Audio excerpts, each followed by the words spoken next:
Hi, my name is Alicia. I am a first-year student at Pearson College. I use she, her pronouns, and I am in the Climate Action Leadership program here.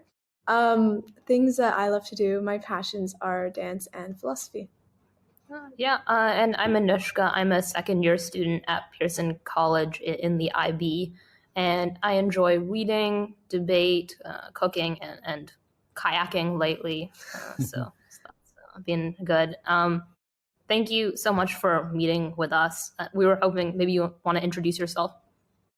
Yeah, thanks for inviting me to talk to you. My name is Evan Thompson. I am a professor of philosophy at the University of British Columbia in Vancouver. We read that you had kind of an interesting education and that you grew up in I might be pronouncing this wrong, but the Lindisfarne Association. So we were wondering if you could tell us a little bit more about what that was like and how it compared to a traditional Western education. Yeah, okay. So, the Lindisfarne Association was an institute and a community founded by my parents, William Irwin Thompson and Gail Thompson, in the early 1970s. So I would have been about 10, 11 years old at that point. And the idea of the institute was to bring together people working in a whole range of different disciplines and fields in science, in politics and policy, and environmental activism, artists as well, poets, painters, religious, spiritual teachers, to bring them together to create a kind of dialogue about change in society and the situation of humanity at that time. So that was really right when, what we think of the climate crisis today was really kind of emerging into people's consciousness. And so the institute was run as a live-in community, and then people would come from different places around the world for workshops and meetings and conferences. But the residential community part of it included a number of families, and so the kids in the community were homeschooled before homeschooling was even a term, actually.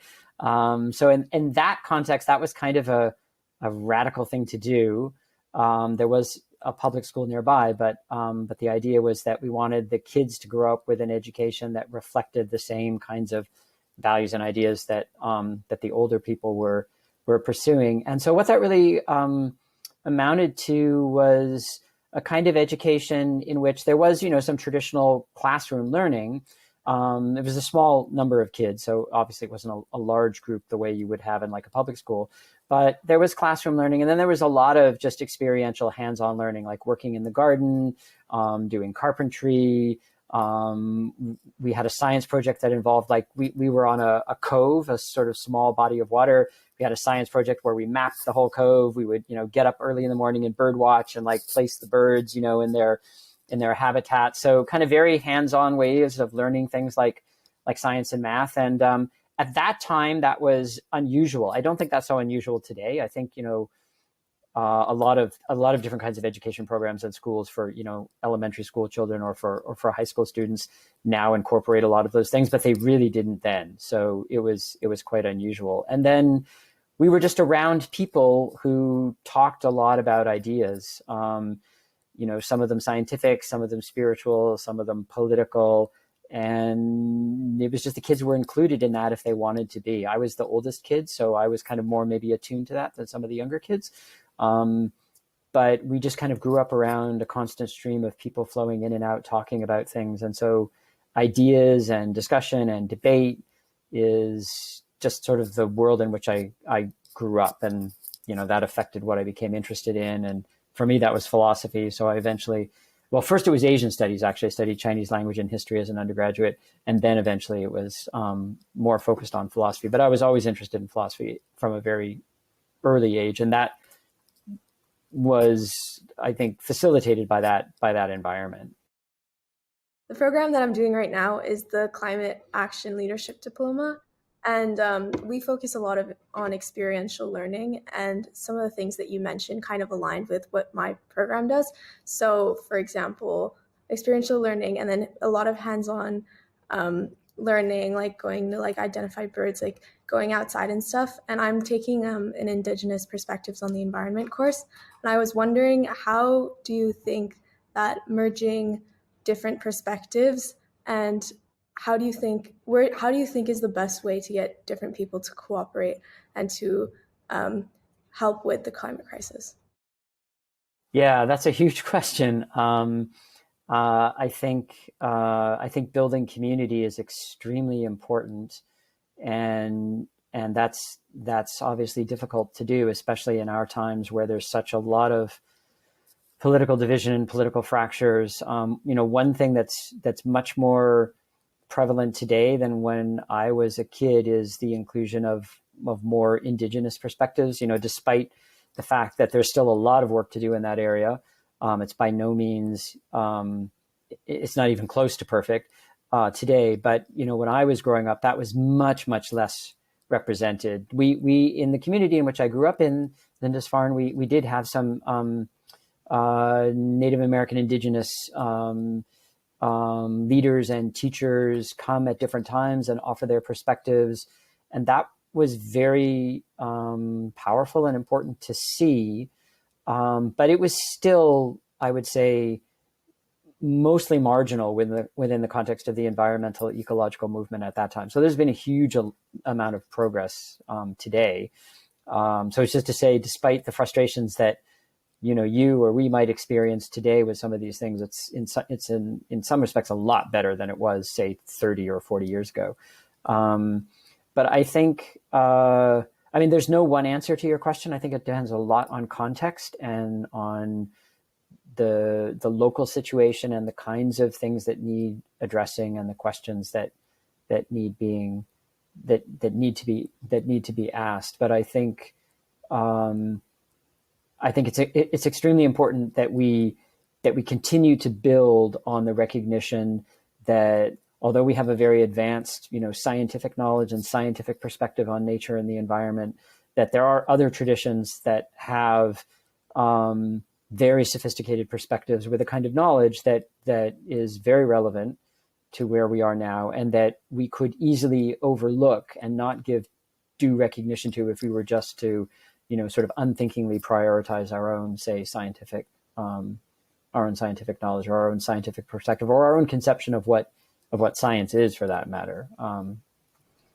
So would you say more openness to definitely?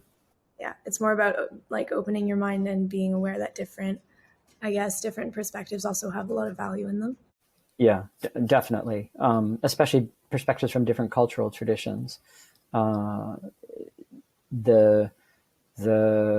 kind of knowledge that we know, say in British Columbia, that Indigenous peoples had about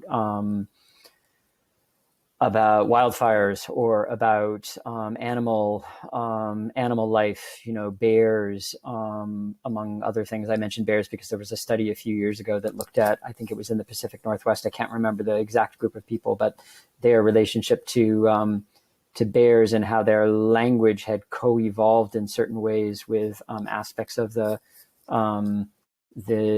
sort of migration patterns and hibernation patterns of the bears. I don't have the details of that study to my mind right now, but it's just to say that there's a lot of other forms of knowledge that are embedded in history and tradition that we have to be open to and that we need to bring into the conversation for the kinds of things that we're dealing with now. Definitely. One other interesting thing about your description of Lindisfarne, it actually reminds me a little bit of Pearson College here, not just because of the teaching methods, but I think also because of the diversity that you guys had. So here at Pearson, for context, we're very geographically diverse. We have students from around 80 or 90 countries. And so one thing I was wondering is, how do you think your community achieved the sort of free-flowing discussion of ideas and that type of intellectual openness? Because I think one thing we really struggle with is trying to cope with disagreement on campus, political, cultural disagreement, not just having a homogeneously progressive political culture, but being open to different sorts of ideas. So how do you think that happened? Yeah, that's an interesting question. Well, one thing that made a certain kind of conversation possible was the recognition among all of the people who were there that there needed to be a conversation that was that was free flowing and was outside the standard disciplinary divisions of the university and of the academy. So my dad was a university professor. He quit the university to found the Lindisfarne Association. Many of the people who were involved were academics, but some of them had left academe to start their own independent institutions or to follow their own, independent lines of research. And they all recognized that the ways that one would be inclined to think if one just approached something from the perspective of I'm a physicist or I'm a philosopher or I'm a political scientist, that all had to be dropped. And one had to really speak from one's experience and the work that one was doing in the actual concrete situation in which one found oneself. And the respect had to be given to that. So that was kind of the baseline structure for conversation. I think today, in some ways it's easier because we've assimilated some of those ideas, but in some ways it's actually more difficult because I would say that our political culture is more extreme now in the division between, what's conventionally called, say, left and right. Those terms are maybe not all that helpful in the end, but in any case, there are strong political divisions. There's strong divisions between people who have very urban sensibilities versus people who are, much more rural in their outlook or in their experience. And then there's what happened after in the, say, 1980s and 1990s, and now moving into the 21st century, the rise of very strong identity politics, which, sometimes has some good aspects to it. It gives a place for voices that aren't heard, but then sometimes it doesn't, because it defines everything in terms of an ever smaller sense of what identity is.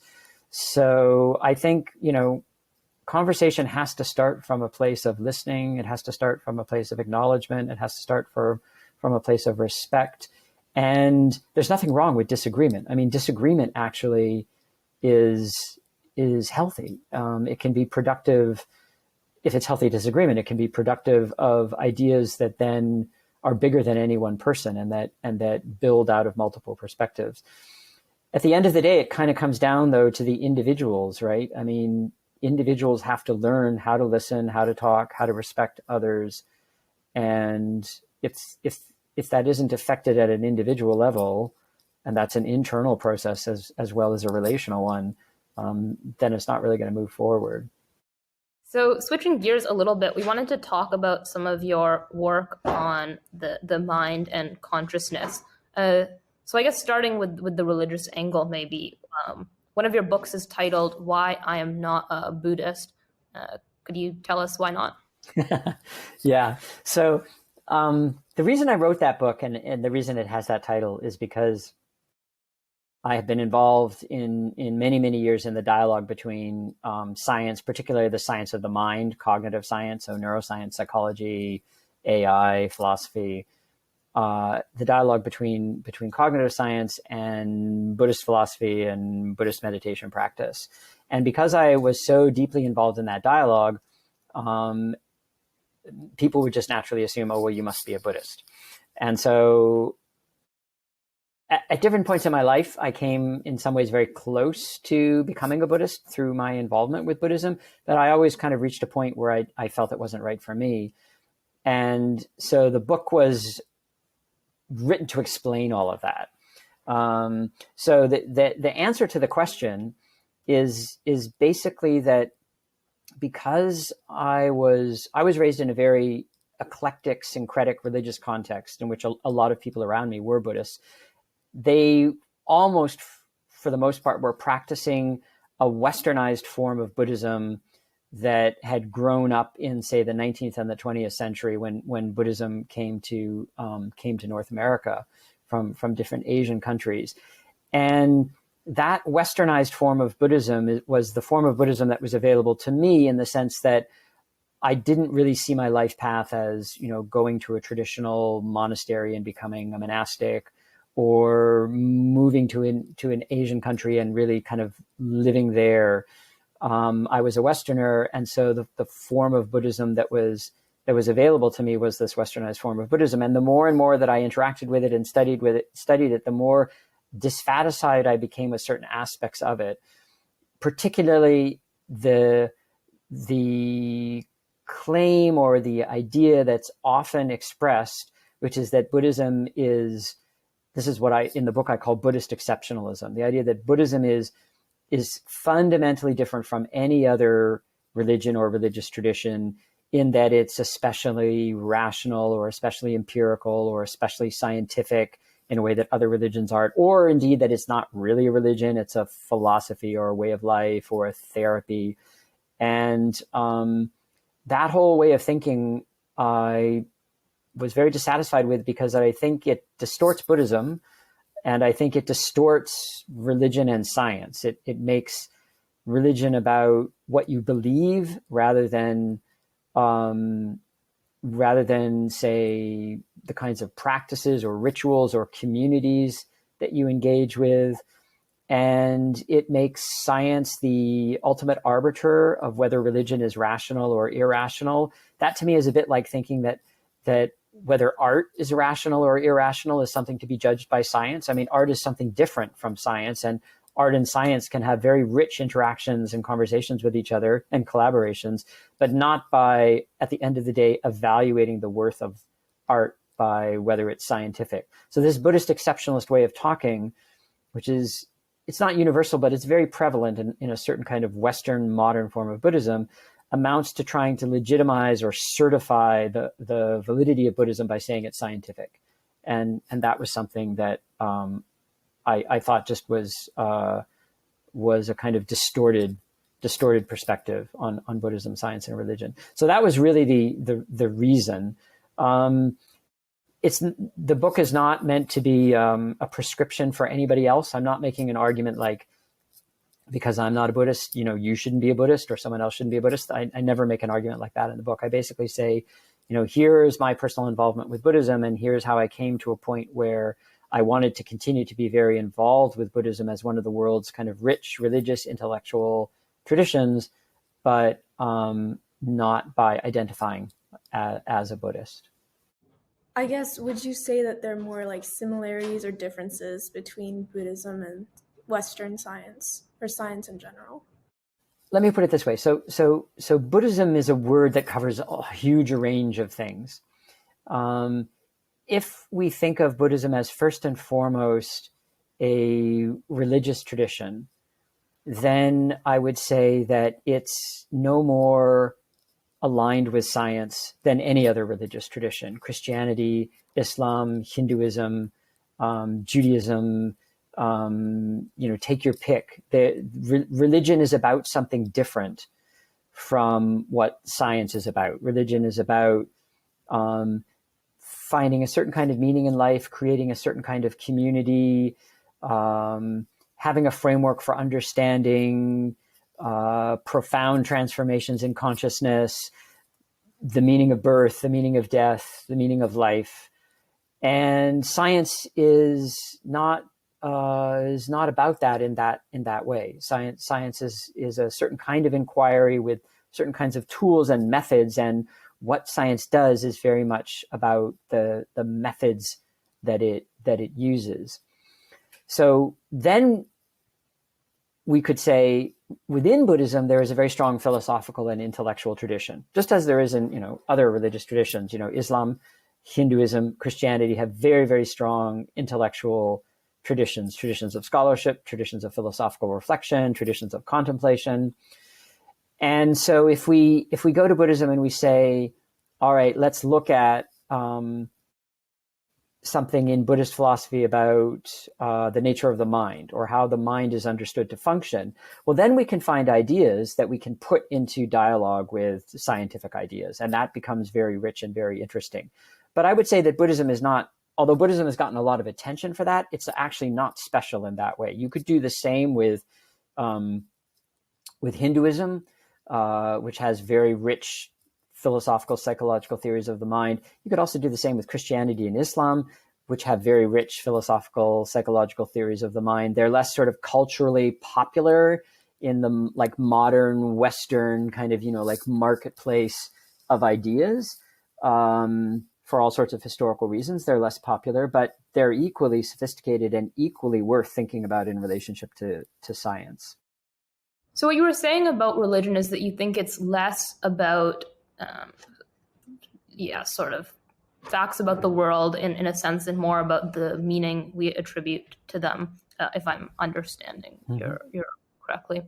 So how do you think about the parts of religion that do claim to be a description of the world? So for example, I don't know, like origin stories of the world. Yeah. Or how do you think we evaluate that, where there does seem to be maybe a conflict between, how religion would describe the world and how science might describe the world? The conflict arises if we take stories literally. So I mean, in the case of, say, a story, like there's two different creation stories in Genesis and the Old Testament, and if we take them literally, and then we ask, well, what's the relationship to what we know, or what we think is most likely in terms of the present science of cosmology, well, then of course there's going to be a conflict or an inconsistency. But I don't think, it's a very modern idea that religious stories should be taken literally in that sense. Actually, that comes in a way from fundamentalism, which is a modern phenomenon. Fundamentalism, as we see it in the modern, it's a reaction against the modern world. So it's a kind of modern phenomenon. So if we see stories as mythic accounts that provide a kind of sense of who we are, where we come from, where we're going, but we don't necessarily render that in a literal way, then they're not necessarily in conflict with science. Now, that's at the level of story and myth. If we go to, say, an intellectual tradition, say in Buddhism or Hinduism, and we have a philosopher or an intellectual thinker writing in a way that's meant to not be just telling a story within the community, but meant to be giving some kind of account that outsiders would accept as a literal rendering of the beginning of the world, and it's given in, say, 500 or 600 or 700, in the Common Era, so thousands, of years ago. Well, then we can say that our knowledge and understanding of the world evolves, and we have a different perspective today, and that perspective is one that we should see as rooted in a particular time and place, and not suitable for us in a literal way. So I don't think, the bottom line here is that I think conflict arises when we become ahistorical and literalist in our thinking about religious narratives. So do you think that science is more of a literalist form of thinking? And do you think that like Western science, I guess, because you say that religion has to do a lot with like stories and rituals and stuff like that, and ideas and perspectives, would you say that science is a perspective, or would you say that it's more of like a right way of thinking? Because it's very logical, and I mean, in the Western world, at least, it's very glorified. So what's your perspective on that? So I think science is based on a method. There's a lot of different kinds of science, but if we think of science in sort of the sense in which science arose in the modern world, with thinkers like Galileo and Newton and Descartes, and sort of the rise of physics, and then the development of science in that sense, into our time. So we're thinking of it kind of in that historically rooted way. Then I would say it's first and foremost a method. It involves setting aside things that we can't agree on as a matter of personal difference or subjective difference, trying to abstract away from them to then represent the world mathematically. And that's a very, very powerful method that has enabled us to learn all sorts of things and do all sorts of things. But it's a mistake to then confuse the method with how things are in and of themselves. So if you say, I have a method that enables me to comprehend the world mathematically, that's one thing. And that's a wonderful thing. It's another thing to say, well, therefore the world in and of itself is inherently mathematical in its structure or in its nature, sort of seen from a God's eye perspective, this kind of pristine mathematical structure that's independent of, any activity of being related to it or knowing it. That's a further step. That's actually a kind of philosophical step, not a strictly scientific one. And there, I think we run into trouble, because then we basically confuse the map with the territory. Science is a method for giving us certain very precise and wonderful kinds of maps, but maps are meant to guide us in certain ways, and they exclude as much as they include, and they're not the territory. The territory is different from the map. So that's how I think about science. It's first and foremost it's based on a kind of method, and so that does put me, you could say, in disagreement with people who think that science tells us how the world literally is in and of itself, independent of the method. I think that that's not a scientific idea. I think that's actually a philosophical idea that we don't have to accept. We can embrace the method without taking that further step. I mean, a simpler way to put it would just be to say we need to be humble and have some humility. We have wonderful methods and tools, but reality always exceeds those. To use your analogy, then, what types of things do you think are in the territory of the world, so to speak, that the map of science doesn't capture? Well, one huge thing is our own experience. Science is a method that, classically speaking, tries to either remove experience or refine it into a very limited and precise kind of observation. And so what that basically does is it screens out the fact that the scientist is a human being experiencing the world in a certain way, with a certain context and perspective and questions that are shaped by culture and history. And that sort of drops out and is forgotten when we focus. That's part of the territory that drops out and is forgotten when we focus just on the kind of method of producing objective knowledge.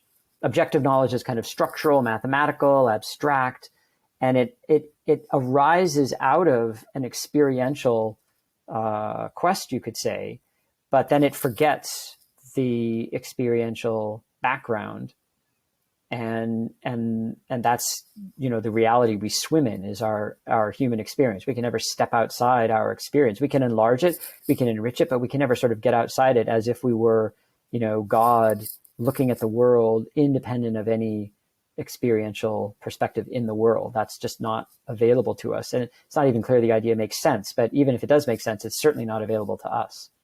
So another thing that I saw was brought up in one of your interviews was that you'd mentioned that the knowledge of concepts are necessary for experiences.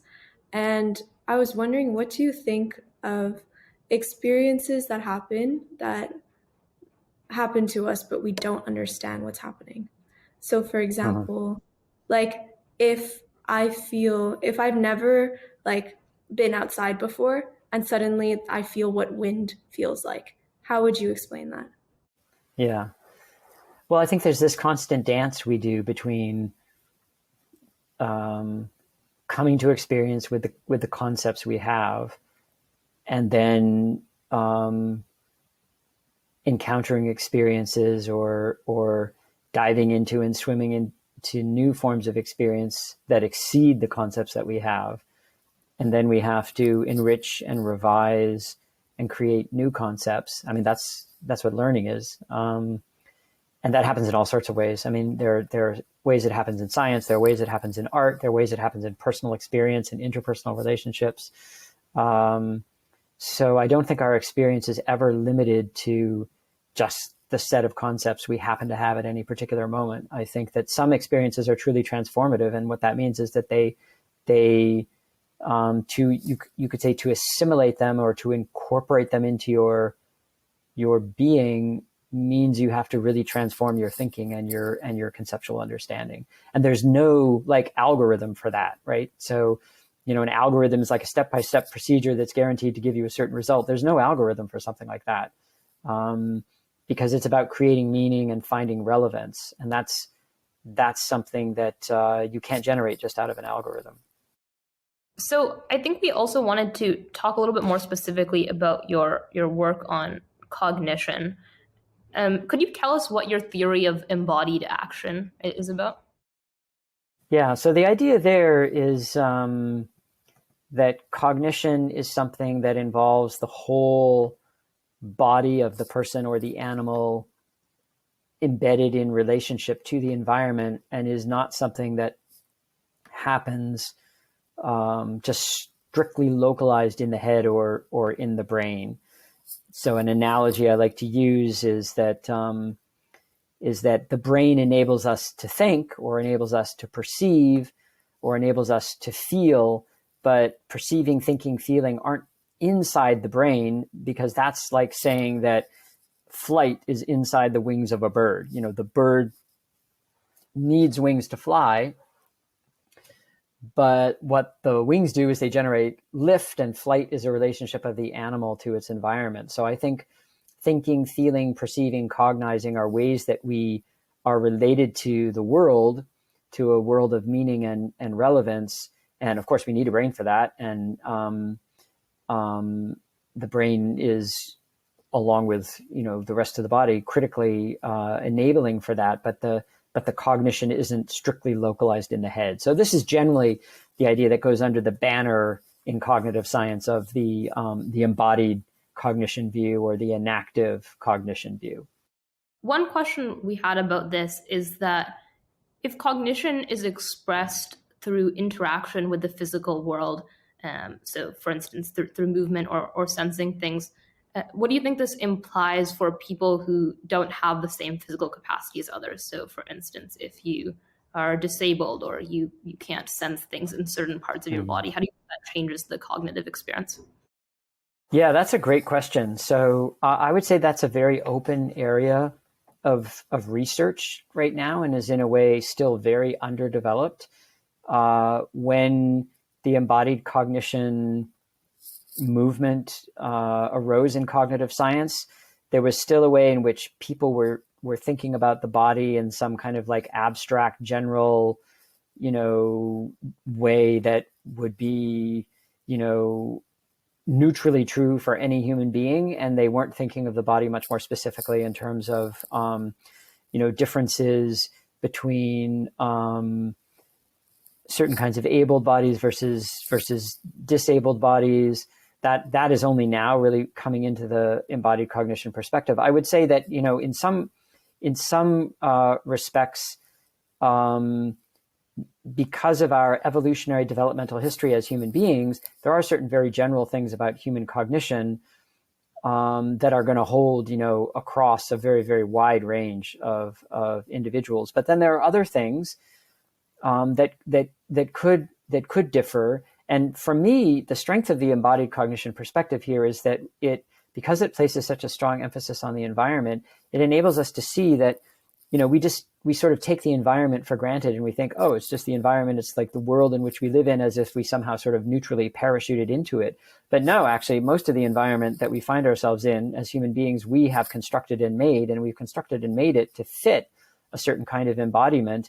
And, you know, disability studies has really brought into view the fact that a lot of the contouring of that environment is very biased, in that it doesn't facilitate the social well-being of people who are disabled in various kinds of ways, and that how we perceive something in terms of what it affords us, you know, whether we can sit on it, whether we can move around it, whether we can climb up it, that needs to be really expanded and enriched when we take into account, you know, different forms of embodiment. And so the disability studies, you know, movement has been actually pretty important in bringing those things into people's consciousness. But it's still actually underdeveloped in the field, I would say. So if you say that cognition is also within like the mind and I guess like the body and your environment, how would you explain the fact that like sensory neurons are connected to interneurons that connect to the neurons in your brain and that they all like come back up to your brain? Because that's kind of like the scientific, I Yeah. guess, view on cognition. So how would you interpret that? Right. Well, I think if you look at the sort of specific architecture of the nervous system, what you see is that you have sensory neurons, so that those neurons enable you to sense, various kinds of stimuli, various kinds of things, and then you have motor neurons, so those neurons enable you to, move, and then you have everything in between them, which includes the brain. The brain is this huge kind of network, interneuron network of neurons that connects all the sensory neurons and the motor neurons so that you have one kind of integrated sensory motor system. So the embodied cognition perspective is that the brain actually evolves as a structure in, say, multicellular animals to connect sensation and movement, to make a kind of very close link between sensation and movement possible, so that you have this kind of constant circle of activity from sensing and moving and sensing and moving. And now it's mediated by, in say, the human case, this very complex neural network that generates its own activity that shapes how we sense and shapes how we move, but is also shaped by how we sense and by how we move. So it's this like hugely tangled kind of like looping recursive structure, but it's fundamentally embedded in sensing and moving. That's sort of what its, you might say, evolutionary origin and evolutionary rationale is facilitating this kind of sensing and moving. I mean, think about like the difference between animals and plants, right? So plants, plants of course move, but they don't move rapidly over large distances in the way that animals do. And if you're going to move rapidly over a large distance and you're made up of a whole bunch of cells, you have to hold together so the cells can't go like flying off in different directions. And so that means you need coordination. You need the cells to be signaling among each other, and they have to signal fast. So slow chemical signaling isn't good enough. They need fast, electrical signaling, and that's what neurons are about, among other things. And then neurons are also cells that have these very, very long branching structures. And so they can connect, distant parts of the body in a way that helps hold things together. Obviously, there are, other systems in the body that do this as well. So that kind of lifestyle, biologically speaking, of moving quickly over large distances, that's really where a nervous system comes into play. So the nervous system is really rooted in this fact that we're sensing and moving creatures. How do you think this connects to questions of personhood or the moral worth of different individuals or beings? So I think a lot of people would say that cognition or our ability to interact with the world or our ability to experience physical pain, that these are all important in determining the moral worth that we allocate to different humans or different animals maybe. How do you think about that? Yeah, that's a great question. I think there's a certain, you could call it moral worth, or you could call it ethical standing, I suppose, that comes from being sentient. So by sentient, I mean having the capacity to feel, and having the capacity to feel in a way that involves, feeling pleasure versus feeling pain. I think when we have creatures or beings that can suffer, that are sentient and that therefore suffer, then I think that brings with it the moral perspective or the ethical perspective. So I'm, in terms of like philosophical traditions and thinking, that sort of places me in the perspective of philosophers who really emphasize sentience as kind of a criterion of moral standing, you could say. Now, we actually, from the point of view of biology and neuroscience, I think it's a very open question where sentience begins in the living world. Some neuroscientists will say, well, plants aren't sentient, or organisms without a nervous system aren't sentient or can't be sentient. You need a nervous system for sentience, and you need a nervous system maybe of a certain kind of complexity. That might be true, but I don't think we're in any position to kind of confidently assert that we know that that's true. I think this is part of the big question of the nature of consciousness. We don't know exactly how consciousness arises and what its necessary conditions are in the natural world. And so from my perspective, it's an open question whether all life is sentient, including plants, including microorganisms, unicellular organisms like bacteria. There's the sentience is going to be very different from human sentience, of course, but whether they, in being alive, have a kind of feeling of being alive and feel things like being energized versus being depleted, or being excited versus being tired or something like that. I mean, I think that those are very open questions that we don't really know the answer to.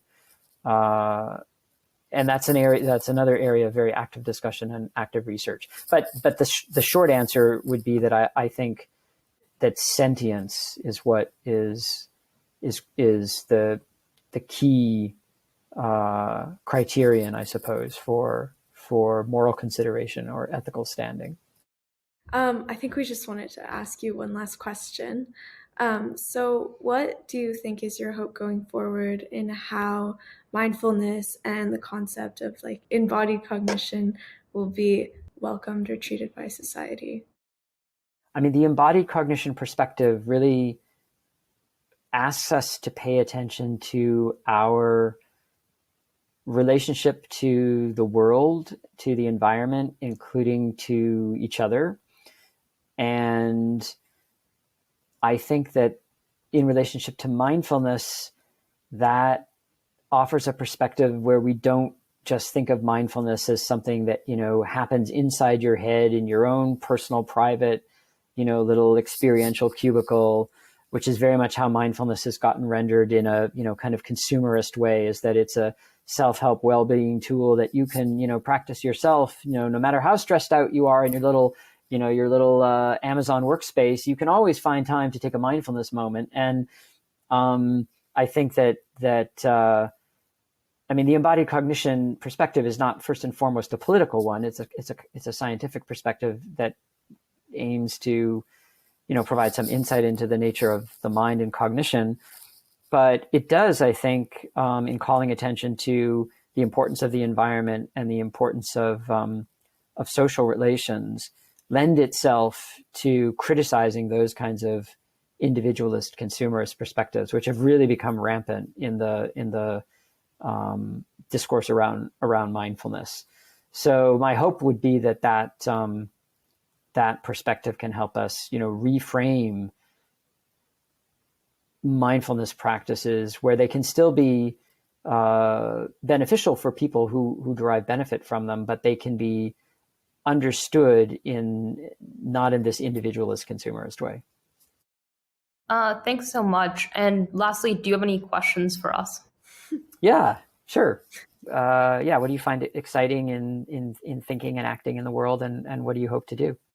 So personally, I dance a lot back home, and I've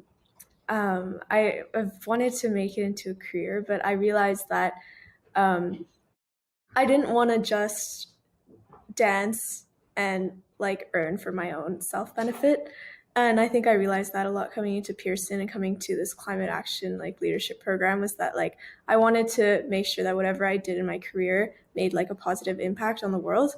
So my hopes in my future career, and I hope it works out, is to be able to combine dance with climate action and to use dance as kind of like a messenger or kind of like a way of communication and an art to make people aware of the climate crisis, and also just to like connect to people to make them care about it a lot more. And I feel like art is a good way to do that, because art, music is known as the universal language, and art is something that can connect to everyone. So that's my hopes. And I got into, I guess, like mindfulness and like spirituality and stuff through my mother. She did a lot of work on that herself. I don't know if you're familiar with Dr. Shefali, but she's worked a lot with like Dr. Shefali, and yeah, like she's brought me to like her conferences and stuff like that. So that's kind of how I got into it. And I think also in this aspect of like climate crisis and dance and everything, I just want to bring in like this new kind of like a new way of thinking, that you're connected to your body, you're connected to your environment, and yeah, that's kind of what I want to do. That's great. I should put you in touch with my wife. Her name is Rebecca Todd. She's a psychology professor here at UBC, but she was a dance choreographer and dance writer for many years, and then she went back to school and became a neuroscientist. And she's also very involved in climate activism. So, yeah, literally perfect. So also, if you send me your email, I'll connect you too. Oh, thank you so much. Yeah, I took a psychology class also last year, and I took AP Psych, and I really, really enjoyed it. Great. Yeah, thank you. Oh, well, I can't dance, unfortunately. I can't either, so that's fine. No, I try my best. We were doing a Just Dance thing yesterday with everyone in our dorm, and it was a disaster. But no, I like data, I guess. I'm not very as psychology oriented, although this was very interesting, so maybe I'll take some classes on that. But yeah, I like numbers as a way of describing the world. I think I'm hoping to do something related to public policy. And although I think one thing that taking IB philosophy has helped me recognize as well is that there are constraints in numbers too. As you said, mathematics is one way of viewing the world around us, but it isn't the only way. And so I guess there's kind of a constant dialectic in my life between being able to describe what's around me and then also being able to apply normativity and meaning towards that. So I think I'm hoping to take some philosophy courses, maybe some anthropology as well. That'd be interesting. Great. Sounds great. Wonderful. Thank you so much for this interview. I think we both learned a lot, and we both were presented with a new perspective. So we really appreciate that. Yes, definitely. Thanks very much. Great conversation.